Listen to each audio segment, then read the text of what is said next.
श्री सुख सागर का प्रथम स्कंद का प्रथम अध्याय। शौनक आदि ऋषियों का सूत जी से लोक कल्याण का उपाय पूछना। वेद व्यास जी कहते हैं कि सर्वप्रथम उस मंगल रूप परमात्मा को नमस्कार है कि जो अपने उपादान और निमित्त कारणों से इस संसार का पालन पोषण और संहार करता है। वह अंतर्यामी स्वयं ही प्रकाशमान और विद्याओं का केंद्र स्थान तथा ज्ञान रूप ब्रह्मा आदि को भी ज्ञान देने वाला, अपने तेज से जल और मिट्टी में भी प्रकाश देकर अपनी माया से समस्त प्रपंचों का नाश करने वाला है। जिस ईश्वर की सत्यता से असत्य भी सत्य, रज और तम की सृष्टि सत्य सी प्रतीत होती है, जो वेदों के ज्ञान को उत्पन्न करने वाला और जिसकी सत्यता से यह मृग तृष्णा के समान मिथ्या संसार भी सत्य भाषित होता है। उस सत्य रूप परमात्मा को हम अपने शिष्यों सहित प्रणाम और ध्यान करते हैं। इसके पश्चात श्रोताओं को इस शास्त्र की श्रेष्ठता बतलाई जाती है।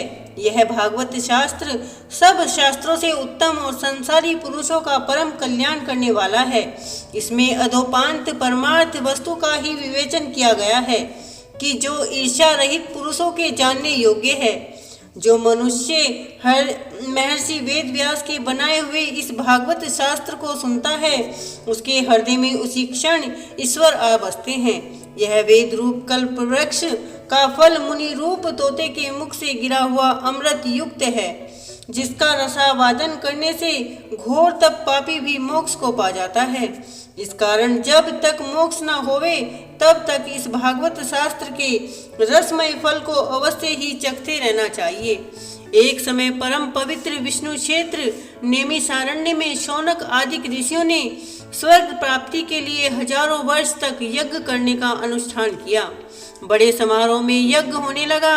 तब एक दिन प्रातःकाल हवन करके मुनि लोग प्रेम युक्त हो अपने अपने आसनों पर बैठे हुए श्री सूत जी से बोले, हे भगवान, आप सर्वशास्त्र वेता और परम ज्ञानी हैं, सो आप यह बताइए कि मनुष्य के लिए सबसे उत्तम कल्याणकारी यत्न क्या है।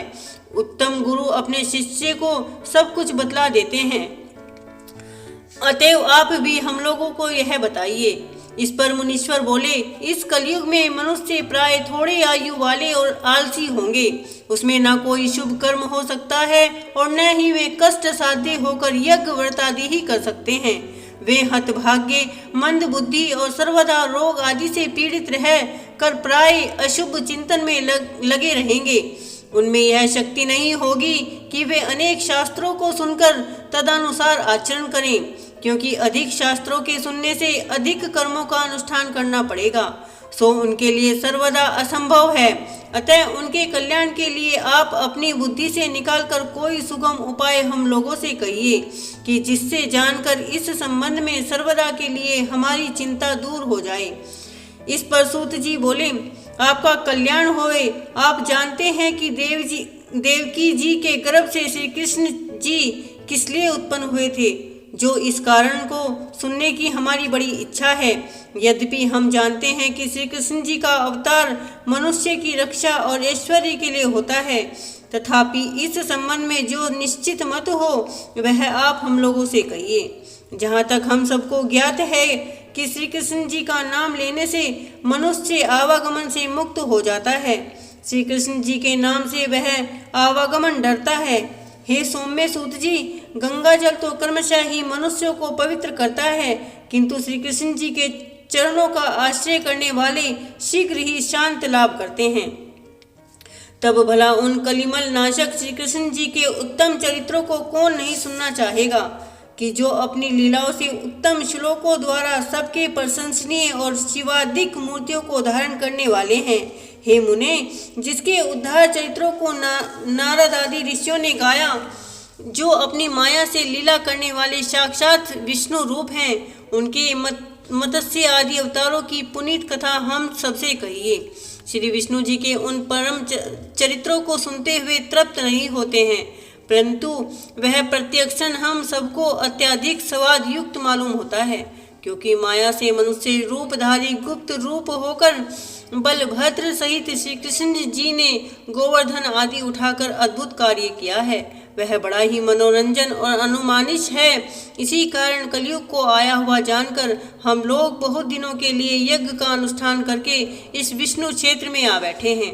तब ऐसे समय में हम लोगों के लिए श्री विष्णु जी की कथा का सुनना परम आवश्यक है।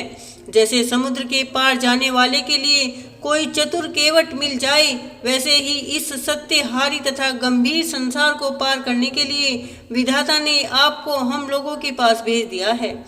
अतः आप हमें यह बताइए कि धर्म की रक्षा करने वाले योगीश्वर श्री कृष्णचंद्र जी ने अपने स्वरूप में प्राप्त होने पर इस समय धर्म किसकी शरण में गया है। बोलो श्री कृष्ण भगवान की जय।